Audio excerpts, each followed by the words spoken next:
le roi David se lamentait dans les psaumes. Nombreux sont mes adversaires, ô Dieu suprême. Nombreux sont mes adversaires. Et Rabbeinu, dans la Torah 14, du volume 2, nous indique que cela signifie que chaque individu a des adversaires dans les sphères supérieures au-dessus. Des adversaires spirituels. Alors nous connaissons nos adversaires en ce monde. Des fois c'est notre conjoint, des fois c'est notre patron, des fois c'est notre voisin, des fois c'est nos enfants. Un adversaire, c'est pas, que Dieu nous préserve, c'est pas quelqu'un qui nous toujours de mal, c'est quelqu'un qui ne fait pas souvent ce qu'on veut. Alors, on l'appelle notre adversaire. Même si il peut avoir raison, je pense à nos femmes, à notre femme. Dans la vie d'un couple, l'homme souvent il pense que sa femme ne fait pas vraiment sa volonté, alors c'est un adversaire. La réalité est que c'est souvent la femme qui a raison. Mais bon.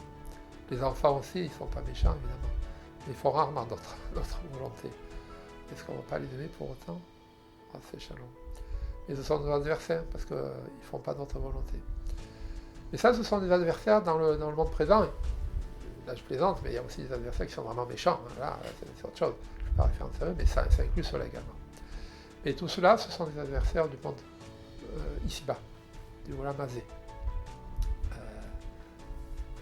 David Améler, le roi David, faisait référence principalement à ses adversaires dans les sphères spirituelles, à ses adversaires spirituels. Les adversaires qu'on ne voit pas de nos yeux, on dit que à la fin de sa vie, le Baba Salé était souvent avec les mains comme ça, comme s'il poussait des choses que personne ne voyait. Alors il est dit, moi je n'ai pas eu le mérite de le voir de son vivant, on dit que le Baba Salé voyait de ses yeux les Shedim. Les Shedim, ce sont des adversaires spirituels. Alors il est poussé pour pouvoir simplement étudier, pour pouvoir lire ce qu'il était en train de lire, pour avancer, pour aller prier, pour aller faire une misa. Alors il est poussé. Bon, nous, on n'est pas à ce niveau-là. Mais c'est principalement parce qu'on n'est pas à ce niveau-là qu'il est important de savoir que ces adversaires-là, ils existent, parce qu'on pourrait penser qu'ils n'existent pas puisqu'on ne les voit pas. Rabbi nous apprend que on ne peut pas vivre d'une manière la fleur au fusil, en français on dit, d'une manière naïve, que tout va bien, je vais me lever le matin, je vais aller à la prière, puis je vais étudier, puis je vais manger, je vais faire le Birkat Hamazon, je vais à la synagogue, je vais construire ma soukha, je vais courir d'une misa à l'autre, ma femme va m'accueillir avec le sourire, mes enfants seront sur le canapé en train de m'attendre avant que je rentre du travail, et que Hachem va faire de ma vie quelque chose d'extraordinaire pour que je puisse le servir. Peut-être Walt Disney peut faire un film comme ça, mais dans la réalité, ça ne marche pas comme ça. On a beaucoup d'adversaires. Les adversaires en ce monde, mais les adversaires aussi spirituels. Les adversaires spirituels, ils nous mènent la vie dure. Ils nous mènent la vie dure parce que ils ne veulent pas qu'on se rapproche d'Hachem. On a tous rencontré, on a tous des exemples de personnes qui apparemment sont loin de la Torah et pour lesquelles la vie est belle. La vie est belle. Ils gagnent bien leur vie, ils ont l'air d'avoir une femme charmante et agréable, et un ou deux enfants, les meilleurs de la classe. Et puis évidemment, ils ont une belle maison, une bonne voiture, ils partent en vacances et tout va bien. Et nous, mais bon, ils sont loin de la Torah.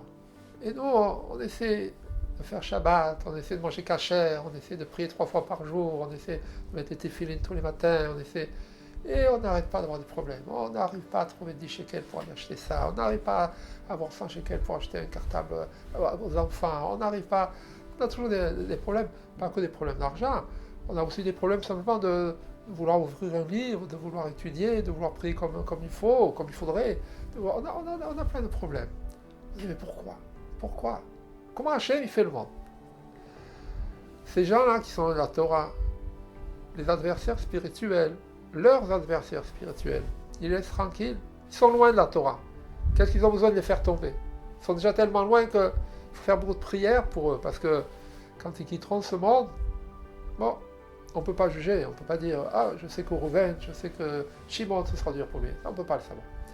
Mais sans penser à une personne en particulier, mais un type de comportement, on peut penser qu'une personne qui en ce monde était loin d'Hachem, elle aura peut-être des lendemains un petit peu difficiles. Alors, le sachant, les adversaires spirituels laissent tranquille cette personne. Mais nous qui avons la prétention de vouloir se rapprocher d'Hachem, de vouloir faire les mitzvot, de vouloir vivre comme des grands tzadikim, de vouloir s'élever spirituellement, et de ne pas vouloir faire de bêtises, et selon Hachem, et ainsi de suite. Alors là, on n'est pas une bonne affaire pour les adversaires spirituels. Alors ils interviennent dans notre vie d'une manière incessante. Et souvent à travers des personnes, des événements de notre quotidien. Alors c'est vrai que même des fois, quand on est seul, on est assis sur le canapé, on regarde le Chumash, la Torah, et ça fait un quart d'heure, ça fait une demi-heure qu'on regarde le livre. Il faudrait lire la paracha nue. Ça fait, on pense à cette chose, puis finalement on a passé une demi-heure sur le canapé, on ne peut pas ouvrir le livre. On est seul, personne ne nous a dit de ne pas ouvrir le livre, il était là devant nous. Alors là, des fois, c'est un des exemples où on voit que les adversaires spirituels peuvent nous attaquer sans intermédiaire, directement, eux-mêmes. Mais souvent, c'est notre conjoint, c'est nos enfants, c'est notre patron qui va nous mener la vie dure, et finalement, après avoir discuté une heure avec les enfants pour qu'ils rangent leur chambre, pour qu'ils fassent leurs devoirs, je dois partir à l'Yeshiva pour étudier une heure à la Gemara, j'ai plus la force, j'ai plus envie. Alors, je n'aime pas. Oh, qui c'est qui a fait tourner la tête à nos enfants? Ce sont peut-être, c'est dur de savoir à coup sûr, mais bon, ce sont peut-être ces adversaires spirituels qui ont excité les enfants à nous rendre la vie dure pendant une heure pour qu'on n'ait plus l'énergie pour aller étudier la Torah. De savoir cela, c'est important parce qu'on ne peut pas vivre notre vie de juif, serviteur d'Hachem, d'une manière naïve, avec la fleur au fusil. C'est pas possible. Il faut avoir le fusil toujours prêt à dégainer contre ses adversaires spirituels. Et évidemment, on ne parle pas d'un fusil en fer, on parle d'un fusil qui est souvent en fait notre main. Pourquoi? Parce que lorsque je tends ma main pour prendre un livre, lorsque je tends ma main pour prendre ma paire de téphilines, lorsque je tends ma main pour embrasser une mezouza, alors là, ça ne fait pas l'affaire de mes adversaires spirituels. Et c'est ça, ce sont mes deux armes favorites, la gauche et la droite, ensemble pour prendre les quatre espèces à Sukkot. Pour faire, la plupart des misotes, il faut des mains pour les faire. Donc, ce sont nos armes favorites. Et ces armes-là, les êtres spirituels, les shiddim, alors ils font tout pour qu'on ne les utilise pas. Il faut savoir cette réalité, il faut lire cette Torah qui est courte, la Torah 14 du volume 2 du Likutei Moharan, avec les commentaires. Il faut que nous menions la vie dure à nos adversaires spirituels. Il faut que nous, on ait envie, par notre comportement, on les pousse à se dire, bon, lui, elle est tranquille parce que c'est lui qui nous casse la tête. Il est trop dur, celui-là, on ne va pas y arriver, donc on va le laisser tranquille. Alors même si ça n'arrive pas souvent, parce que souvent c'est eux qui vont vouloir avoir le dessus sur nous, mais des fois, quand même, lorsqu'on vainc, lorsqu'on a vaincu ces adversaires-là, alors on peut être un peu content quand même. Et juste, il faut demander à Hachem, il faut faire une petite prière à Hachem, en disant, aide-moi la prochaine fois, dans la prochaine heure, la prochaine minute, demain, à aussi vaincre ces adversaires-là. Parce que lorsque je les vainc, je me sens mieux. Lorsque je les vainc, lorsque je les bats, lorsque je les ai vaincus, alors je sais que j'ai fait un pas de plus vers Hachem. Alors ça me rend heureux.